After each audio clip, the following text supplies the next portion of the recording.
Today's episode is actually inspired by a reality TV dating show, which is like one of my guilty pleasures, I guess.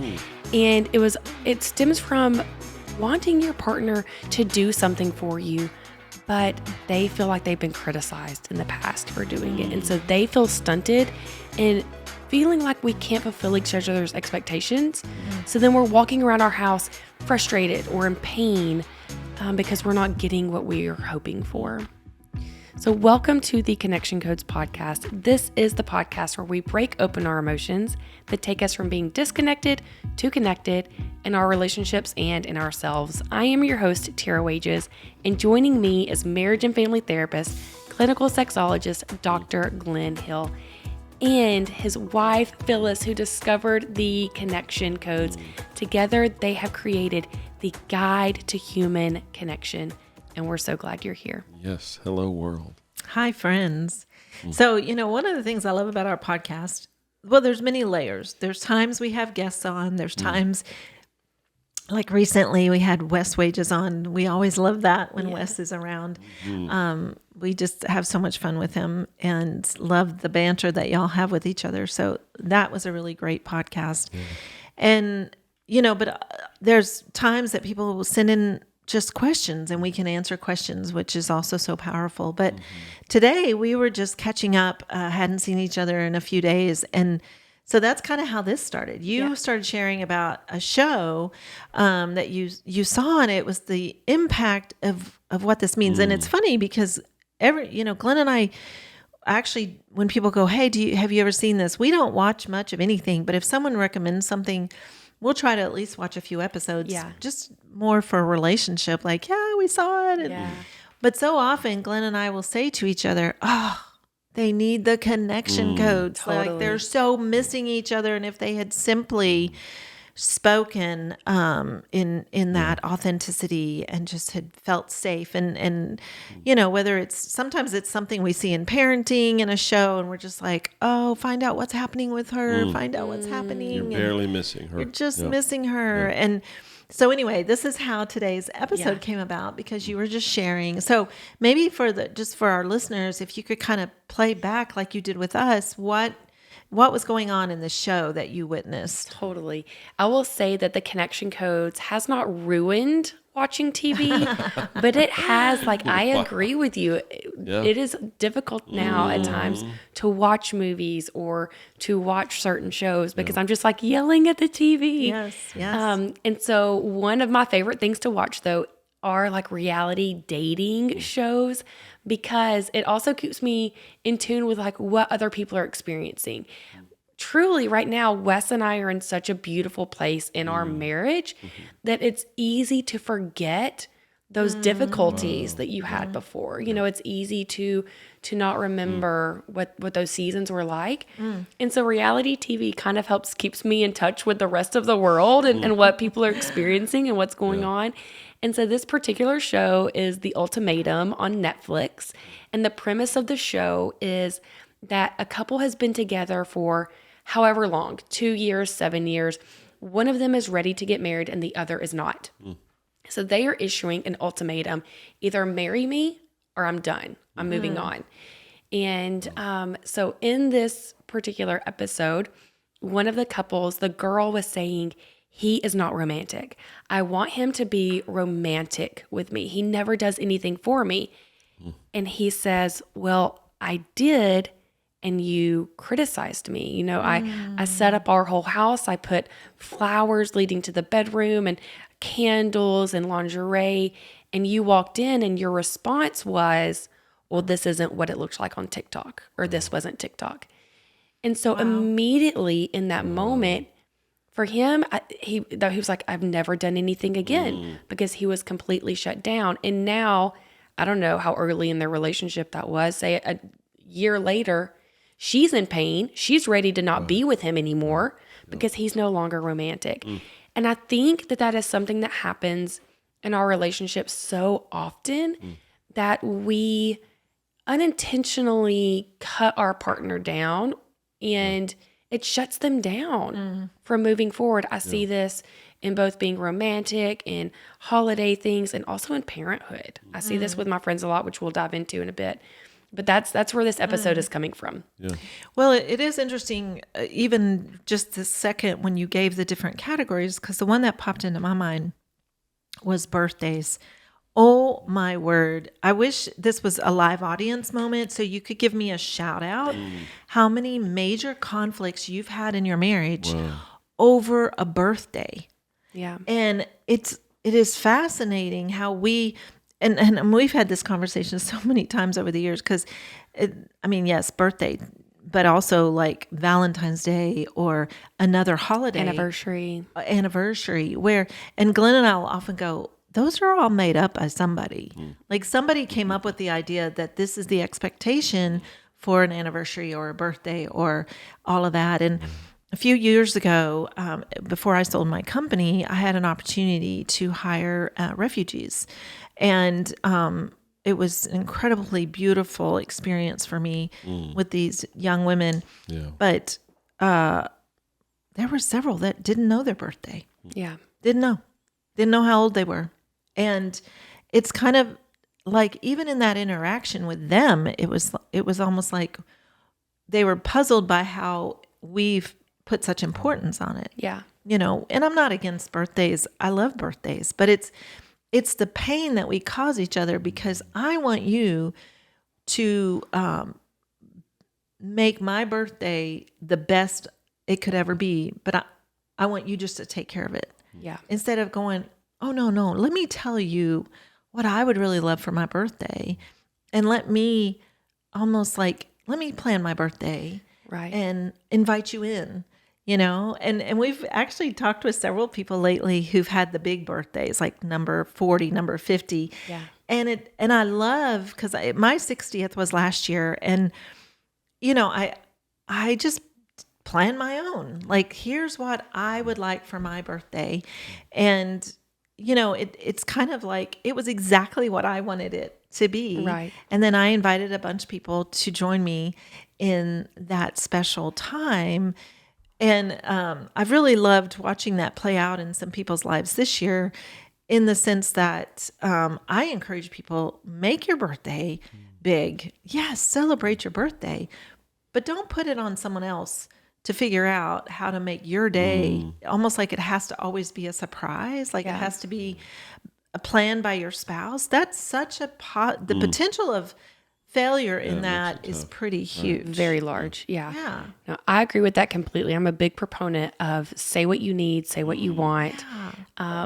Because setting that expectation is huge. I think that for a lot of people, though, the issue comes with one of them feels like they have tried previously. Right. And then there's this automatic cut down, this automatic response. So, for instance, I also think about housework. Okay.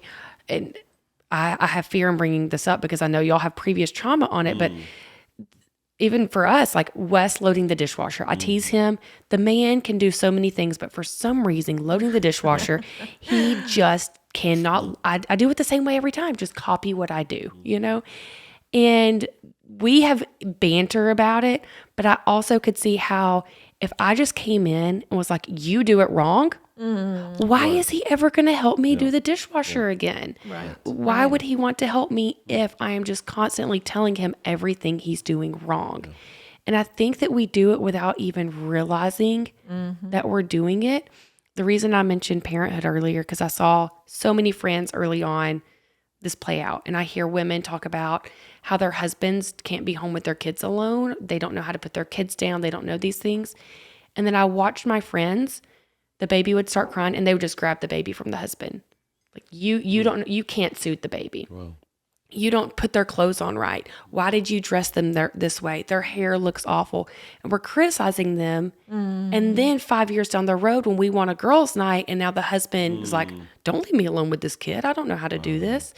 It's because we have been telling them all along, you're doing it wrong.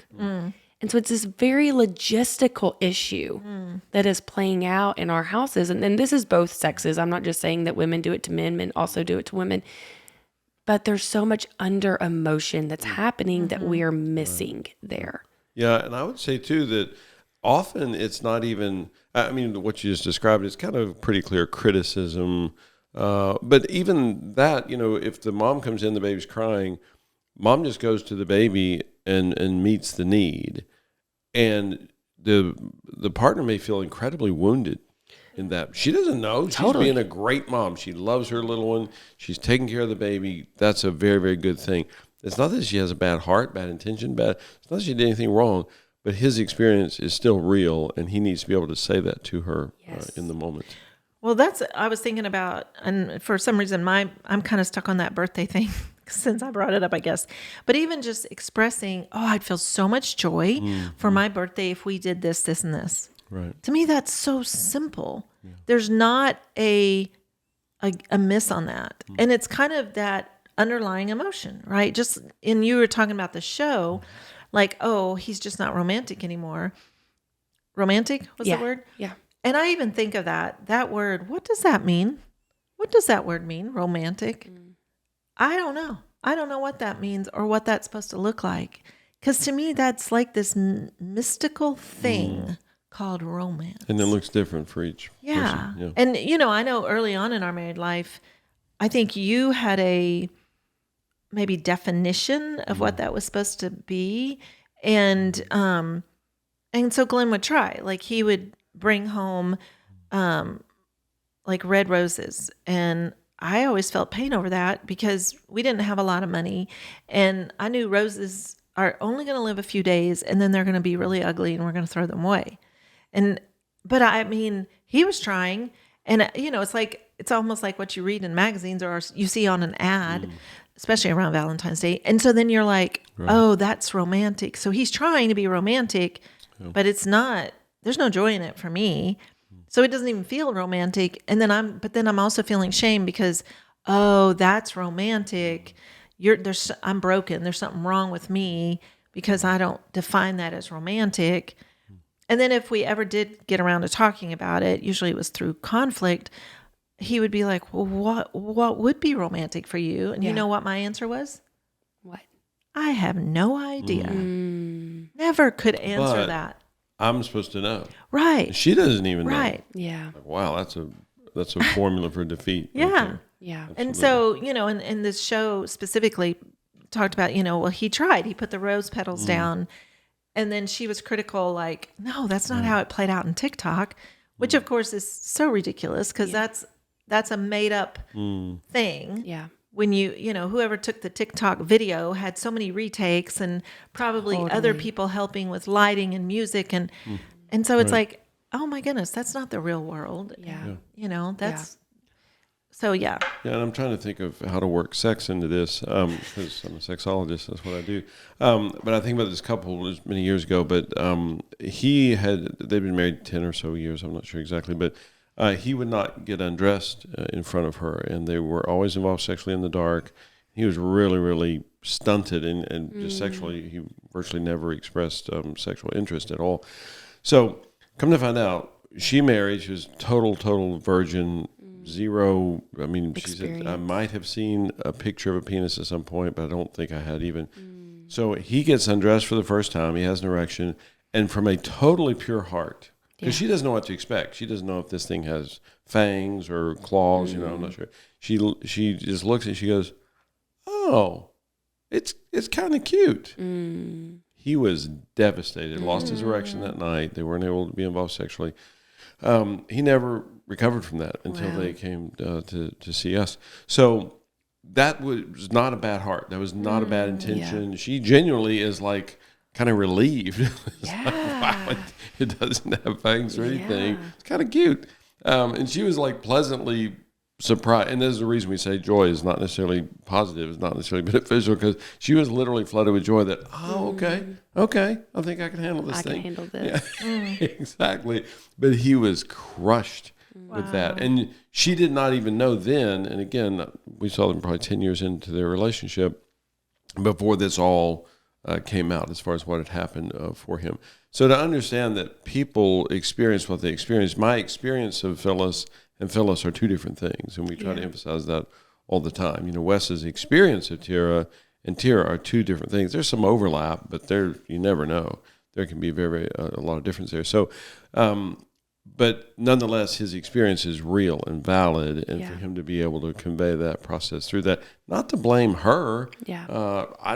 I couldn't possibly blame her and say, well, you were a bad human, you were a bad person, a bad wife, to say, oh, it's kind of cute. No, it was actually kind of a beautiful thing that she's pleasantly surprised. And actually, she was feeling some confidence, like, okay, I think I can do this. And again, from where we said, it's a funny story. But it's not that she was trying to wound him, and he was crushed for many years after that. No, I love that example as well, just because sometimes it's like an obvious criticism, like you're obviously saying something to put someone down, but there are other times that their experience feels painful to hear, even if it was said from a good intention, which is why, Dr. Glenn, you always say that you don't need better intentions, you need better tools, because none of us are intending to hurt our partner. I'm sure that girl that's on this show, if she had known the outcome of what those words would have been, she was probably saying it jokingly, like, oh, this isn't like TikTok, I don't think that she was trying to cause that much deep pain in her partner, but that was the outcome of it. And so I think that is something that we in our homes, that moment that we experience, whether it's a moment of lighthearted joking or just, hey, you do this wrong all the time, because I know, especially for me, I'm speaking from experience, I get in my modes and I find myself doing it with my kids. You're doing it wrong. Do it this way. And that we do that with each other if in those moments, that's when the cycle can easily pick up. Yeah. That's where fights can begin. And it may begin by then the other person snapping back or the other person shutting down. Either way, you now have a cycle and tension in your home, however it's playing out. Yeah. And that cycle and tension could last for a few days until you work through it. It could last for a decade until you work through it. Yeah. Wow. So if you can get to a point, and this is why we preach the core emotion wheel so hard, and why we do it on our podcast every single episode, because then when you're the person that you've just heard that message of criticism, if you can slow down, and that is hard. I'm telling you, I know it takes a lot because you want to snap back. You're in pain, you want to snap back. But if you can reach in and see, ooh, what just happened for me? Well, when that person said this to me, is it shame that I'm feeling? Is it fear? Is it anger? What is it? And then tell them, that is the moment you can change your home. Yeah, and this is the reason we say that people barely are missing. I mean, they're 8-10 seconds away from connection if they will slow down. Phyllis and I were listening to a podcast the other day, and it's actually friends of ours that we like them a lot. And they're semi-connection coders. But it was interesting because they were answering questions that had been sent in for their podcast, and every question had a long drawn-out answer of what the couple should have done. Like, well, if he had thought to say it this way instead of that way. And I'm thinking there are 740 million possible interactions.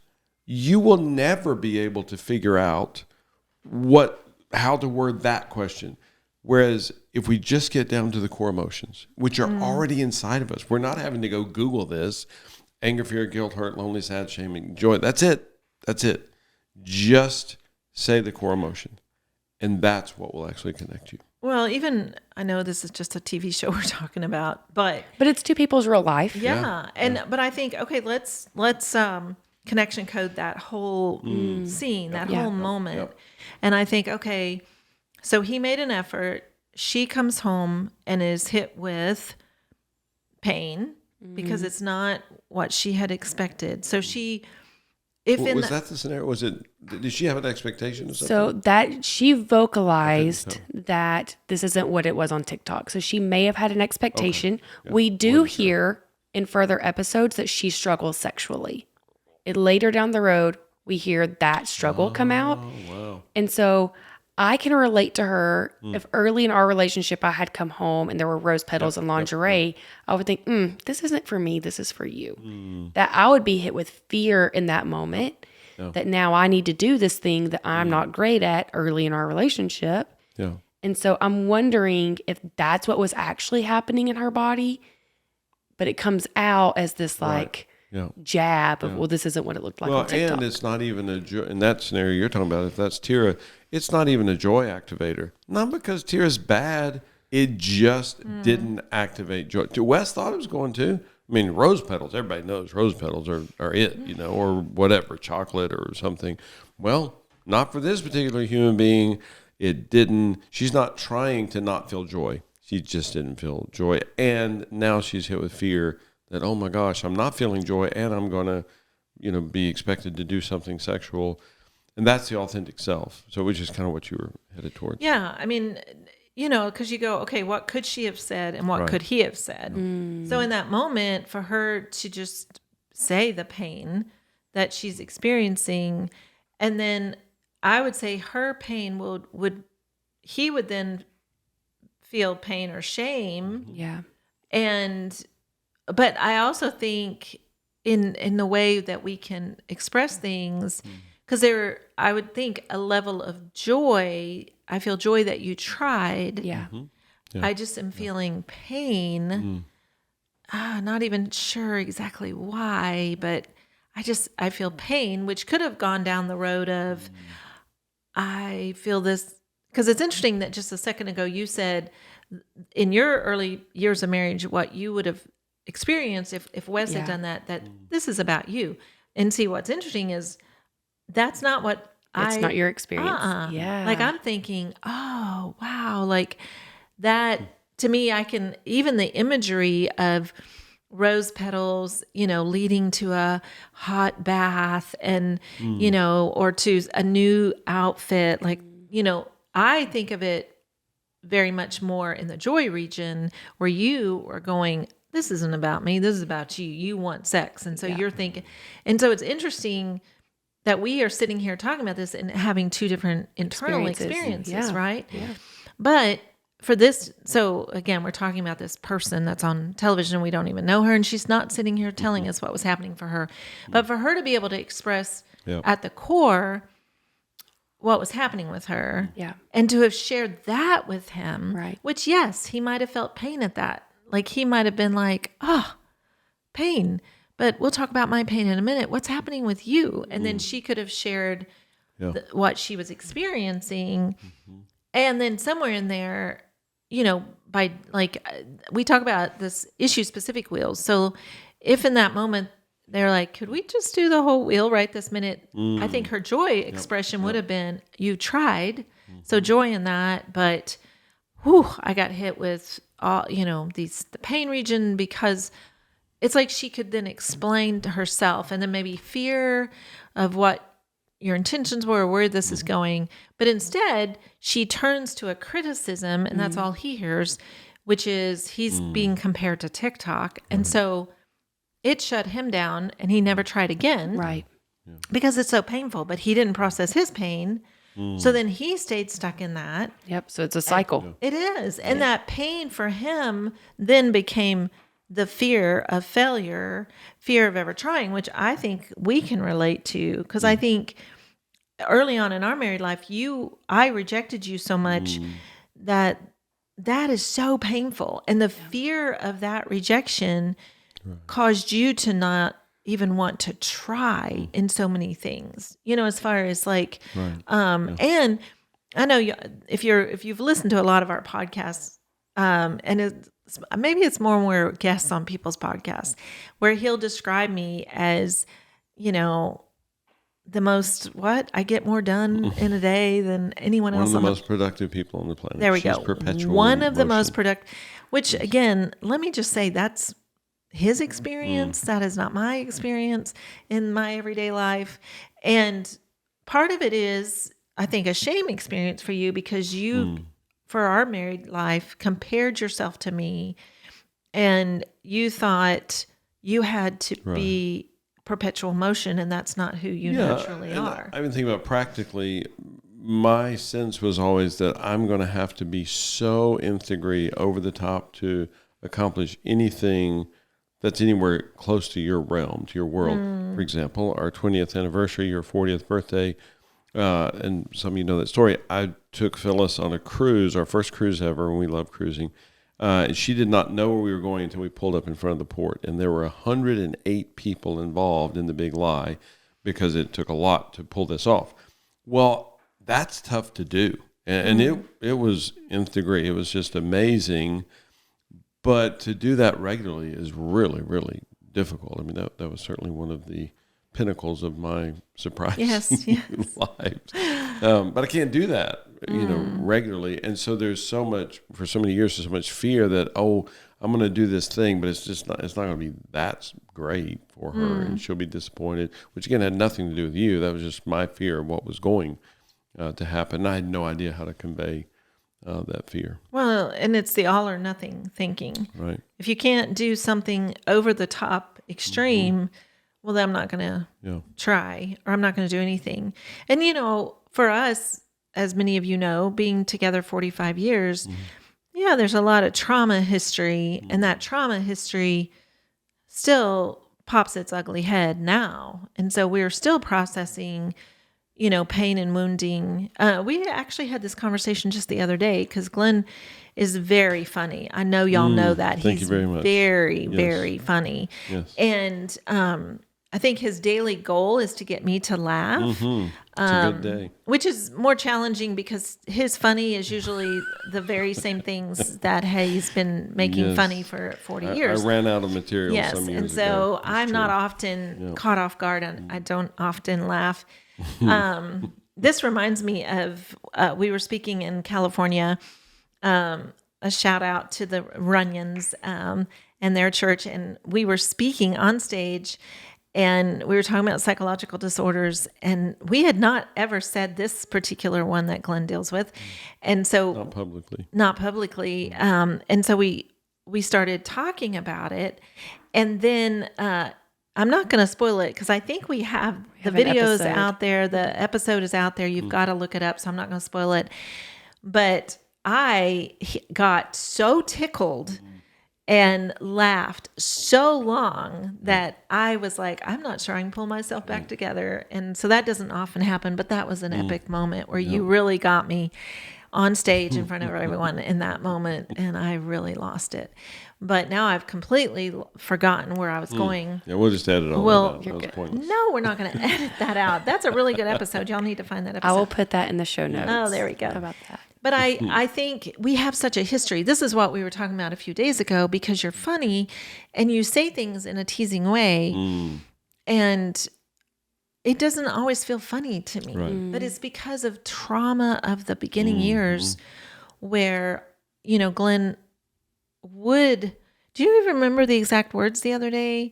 And it's just kind of this, and it is funny, but except for the fact that we have trauma. Like early years of marriage, Glenn, there was only a right way to do the dishes. There was only a right way to do the laundry, and it was Glenn's way. And so I was always doing everything wrong. And, we've come a long way from there, but I think my body still reacts through that trauma. Yeah. And so, Well, no, we're talking very simple things. Even like, I have my water that I always have with me. And if I set it somewhere and I can't find it, I'll go, babe, where's my water? And she goes, I don't know. I'm like, you haven't been keeping track of it? You haven't been keeping up with it? Which I'm just being a goof. Right. That's just so dumb. Of course she's not keeping track. Like, she's got a notebook. She's notating where I set my water down. So obviously that's absurd from my perspective. But her psyche hears that as a criticism, like, right. And not all the time, but at times. And she's gotten really good at telling me in the moment. She goes, I feel some pain there. I'm like, oh, wait, what just happened? And because I missed on it, I didn't miss it because I'm an idiot or evil. I just missed that particular thing was going to feel wounding for her when I'm just jibber jabbering, goofing and being silly.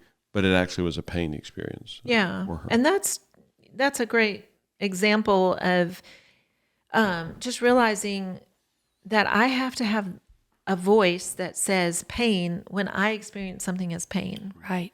And for many of us, and sometimes I do think women suffer or struggle with this more, is to be able to go pain.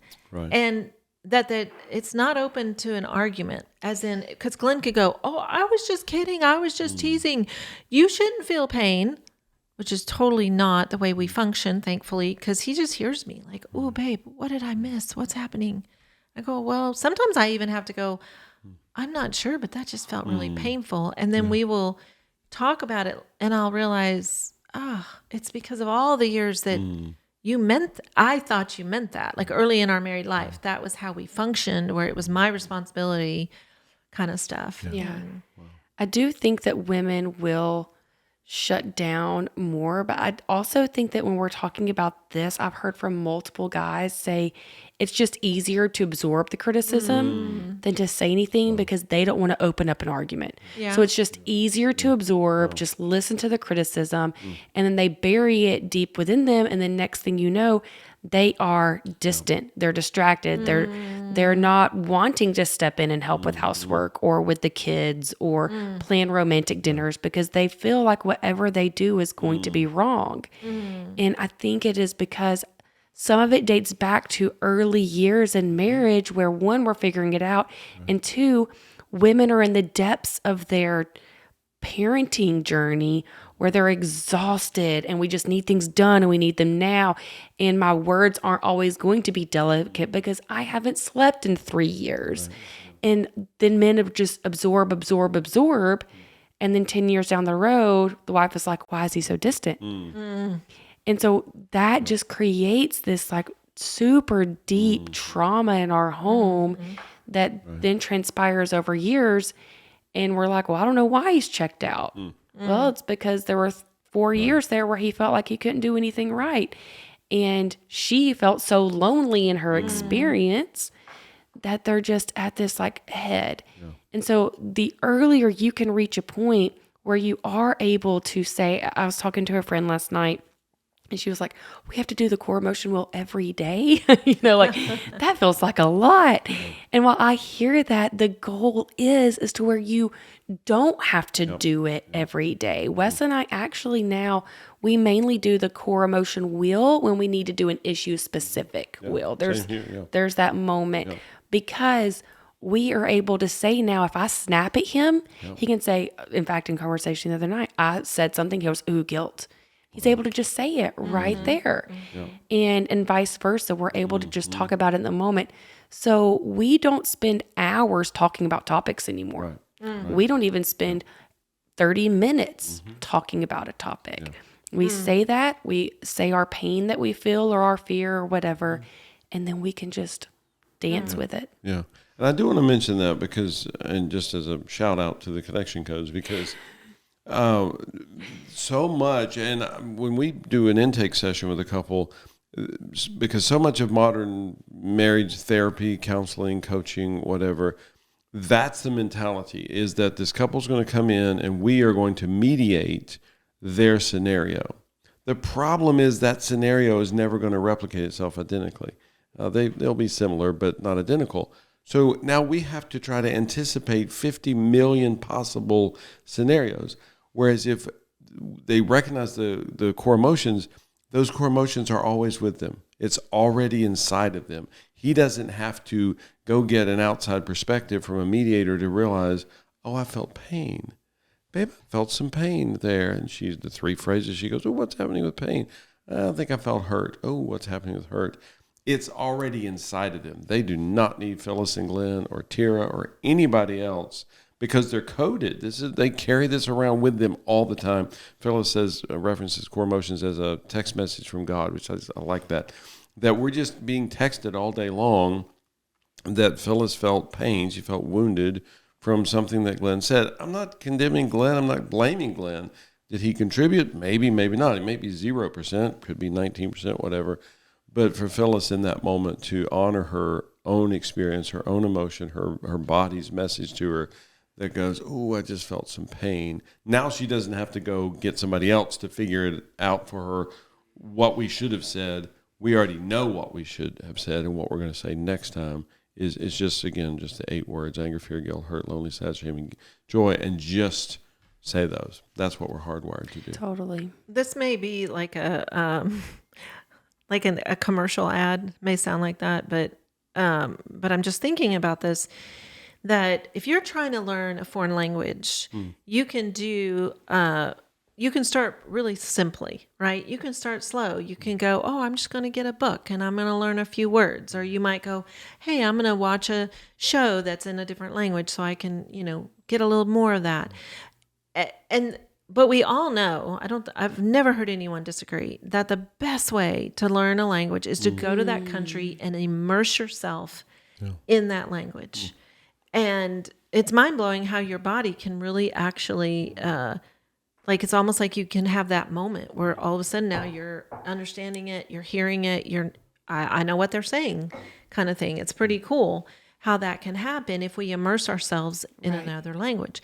And I think that, we talk about this at times that, Glenn, we've made it as simple as we can. Yeah. And it all kind of started with my story that, Glenn was doing all the research and I'm just like, babe, I'm not going to read a book. I'm not going to read that article. I need the simple, fastest way to learn about emotion and to learn how to process emotion. And the core emotion wheel was like, okay, here's the 8 emotions that fire in your brain. Pretty simple. And I love that. This 2-minute thing. I love that. Like, make it short and simple. Right. One of the things that Glenn and I get to do that is just so powerful, it's probably one of my favorite things, is we do intensives with couples. So they fly in or drive in and we spend 3.5 days with them. Us and them. So it's super immersive. Yeah. And that's one of the things I love about the connection codes is that there's so many ways to get this information. You can listen to our podcast. You can read our book. You can do the master classes. You can do the things that we do online. And, we do community check-ins and you can get us. You can do private sessions. And, often the couples that come in do private sessions first. Right. And it's so amazing to me how much further we get in 3.5 days of living life together. And I just think about, because sometimes I feel like people listen to our podcast and they go, oh, my husband and I or my family, we're so far off. Yeah. We have so much trauma. We've done so much damage. And even what you were saying during the years of raising babies, how sleep deprived and how, you can just get to that place of we're just snapping at each other. We're not connecting. And all of these things can shift. And we hear that from testimonials that come in via email almost daily of these tools can just change your home. They're so implementable and simple. But if you're listening and you feel like we're too far stuck, we're too far gone, then yes, book sessions. Like, oh my goodness, let someone walk through this journey with you. And then you may be at that place where you're like, we want to go to the next level. We want to actually come and be with you and do those intensives and to know that we really want to walk through life. And it's really cool. The last couple that came in, they were shocked that we even had openings. Like they just thought there'd be no way and it would be a long waiting list and it would be a long time. We find time for people. We do. Yeah. In a big way. Yeah. We will make it happen. Yeah. We will change our schedule and because we see what it does. It's just incredible. Totally. Because this specific topic, because what we are discussing creates such deep embedded pain, especially because it's unprocessed for so many years. Yep. Now this cycle is like in your home a lot. So actually, if you start going through this, you may find that you're having to break down some dams from many years before. And one of the points before we go into the core emotion wheel that I really want to hear you to hear is that if you have your partner say, hey, you hurt me early in our marriage by not letting me soothe our kids or criticizing me, please know that doesn't mean you're a bad person. I think so often then we get stuck in this cycle of now you feel guilt because they're saying that you are wrong. Give them space to feel that and get curious about their experience because it's through that curiosity that you can grow together and connect deeper. And so now we are going to go into our core emotion wheel, which is a 4-minute tool that helps you to identify those emotions. So when you're in that moment and you hear that criticism happen, you can say, whew, fear or sad. You can actually stop the cycle before it even begins. And I can say from firsthand experience myself, it's real and it happens and it changes everything. Now, let me fine tune the one thing. There's just so much more power in saying I felt hurt versus to say you hurt me. Oh, sorry. That's fine. It just, because I did feel hurt. Did Phyllis hurt me? I don't know. Maybe. Again, she may have been 0% responsible, 1987. I don't know. What we do know is Glenn felt hurt. So I just say to her, babe, I felt some pain there. I felt hurt by that. 100%. All right, so let's go into the core emotion wheel. Let me go first. Oh, that'd be great. Okay. Let's see here. Well, I'm going to do an issue specific about our early marriage and just early pains. Okay. So, yeah, there's so much hurt. Of course, you didn't have a clue what the heck was happening with this odd person that you married. True. But we just missed so much. And I know that you felt so much wounding. Yeah. And there was just so much pain day after day after day, so intense. A lot of sadness in that for me now. It's like, oh my gosh, we didn't really get traction in this and way into our 40s, if not even 50 or so. I think that's a lot of missed life. And I'm thrilled that so much joy that we get it now. But I want to help people avoid all of that just amazing misses and the pain. And a lot of anger in that. I'm just really, really driven. We have to help people because marriage is so, I always say, I don't understand why anybody's marrying anymore. It's such a disaster. Just look at the evidence. But marriage is so phenomenal when we're living connected. Yeah. So much joy in that and just anger that drives me that we have to make this global. A lot of guilt and shame, just like I'm a very intelligent person. And dumb as a brick. It just amazes me how much I missed, and for so long, not just a day, a week, a month, a year, but so many years that I just was ridiculously lesser version of myself. And shame today, just thinking, oh my gosh, how did I miss so badly for so long? Of course, loneliness. I mean, probably lived in loneliness with you for, I have no idea, many years. Where every day I didn't feel connected, didn't feel supported, didn't feel bonded with you. I think I've got, fear. What's fear? I always feel fear just conveying our story, that people, that we convey it so that people get it. Because we're just pilgrims on the journey and we're a little further down the trail than a lot of people. But when we use the connection codes, we connect. When we don't, we don't. We don't get a free pass. And I just want to make sure that people hear hope in that and they're inspired and excited about that. Not like, oh, well, Phyllis and Glenn got lucky. They won the lottery and they won the relational lottery, because that's not the case at all. Yeah. Wow. Thank you. So I'm not going to do an issue specific wheel about, so I'm just going to do the in the moment right now. So, wow, immediately just lots of joy. Multiple. So I'm going to share multiple. Joy with the back-to-back intensives that we just finished. Joy in getting to witness the birth of our 11th grandbaby. Joy in this is September and we are headed to Canada at the end of the month. Super excited about getting to speak in Ottawa and in Stratford, and we'll be in Toronto just a minute, but just like so much joy about getting to do that. Let's see. Sad. I think I told you earlier, my body is sad. It's tired. Birthing babies is exhausting for the mama, but I always feel the fatigue of it too. Wouldn't trade it, but yes, my body's sad. Hurt. I alluded to it in the podcast, just when you were teasing yesterday and you said something, silly about, it's my responsibility to know where your stuff is. And it triggers early married life trauma. So that it just felt hurt in that. Let's see, lonely. Goodness, when was the last time I felt lonely. It's definitely been a minute, which is really cool. Have felt a lot of support lately in all that we've been doing.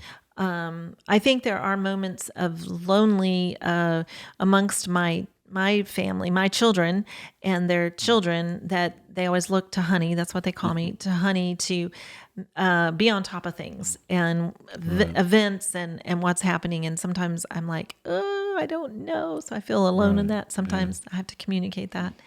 Fear. Let's see. I think the fear right now, because I am very tired, which is a sad experience. I think I have fear about, do I have the energy that it takes to give to, our newborn grandchild and the family around that. And just with all that's coming up this month, we've got a lot coming up. And so I want to give all of myself to this new little guy and, be able to really pour love and attention into them. But some fear about the energy that takes. Guilt and shame. I think the shame is, I always have even fear that our listeners get tired of hearing this one, but it's really, to stay on my goals and to stay on track is really challenging for me. And even as little as keeping up with my supplements, it's like when we are off doing all the things we do in life, there is no normalcy in my day. And so I get off track on everything so quick. So I feel shame in that. I think my guilt is connected to that too, because I know people are much more successful in being able to stay on track, even when their lives, I feel like no 2 days look the same for you and I in a month. And so it's like, where's the routine and all that? And so I do feel guilt and shame about that.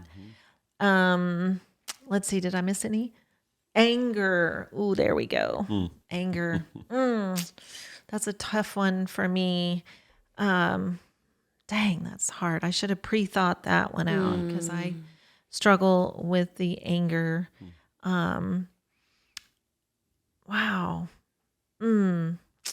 It's a driver, right? It's a driver. What's deep down in there? I think I am so tired. It's hard for me to even connect with that driver. So, yeah.